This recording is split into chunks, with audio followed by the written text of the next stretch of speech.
करके दिखाओ तू देखे। ये देखिए इसको करके अंदर ऐसे डालना है, सिर्फ डाल देना है। इसके अंदर ऐसे डाल देना है। पीले हो गए पूरे, देख लीजिए पूरे कलर छोड़ दिए। ये देखिए, अरे एकदम ये और थोड़ी देर डालते ही और वैसे हो जाते हैं। अगर ज्यादा देर डालेंगे तो इनके जो डट्ठल है ये पूरे टूटने लगते हैं, इतना पक जाते हैं कि बिल्कुल टूट जाते हैं। Kau boleh pergi perlok jangan ke baju kerjaan berbuat yang semua bapak ya kan ke video tu bakot bat share ya ke bahayang pada ke perlok jong pi akan ke jok menta sibuan ke beliau ke bapendon kam daki chemical kuma ke jur ke do bat kiso bat kiwe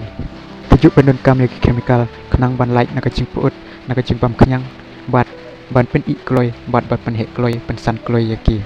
kini ke chemical ke pen light ya ke jur ya kiso ya ki do bat ya kiwe bakin namput bakin net slam akan ke video ngelak ban ui ba wai beriu ucak kiam nomor balak lap ya ke jing pendon kam sumu ya ki chemical uneu beriu pendon kam ya chemical ban pen ik kloy ya ka kaj da ka ba ucu ui akan ke ke badon berti batang 10 minit kane ka kaj kala i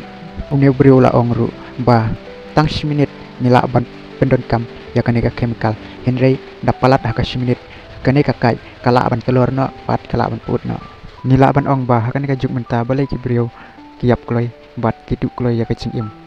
dan kane ka daw ba ki beriu kiduk kloy ya ka cing im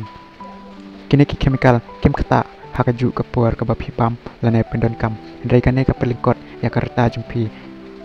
suki basuki tan sekata ya kamet jungi daka bangiyo ya ki jingpang ki baper kum ki cancer ki stroke bat kiwe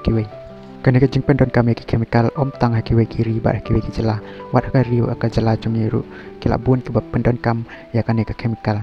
kum ju hano kendong lane hasor kum ya ki dokha klem da pendon kam yo chemical kinom la ban bu slam lane ban ino slam ya ka kum ju ru kum ya kiso lada klem pendon kam yo chemical kinom la ban bu da kisnam lane da ki panai kau boleh shibun kau boleh share ngumnya siam pada kabai ka video ये दे सब, ये देखिए सर अरे कितने पीले हो गए सर। 1 मिनट में ये केला पीला हो गया। अभी हरा डाला था केला, यार केले तो देखिए कितने पीले हो गए पूरे, देख लीजिए पूरे कलर छोड़ दिए। ये देखिए, अरे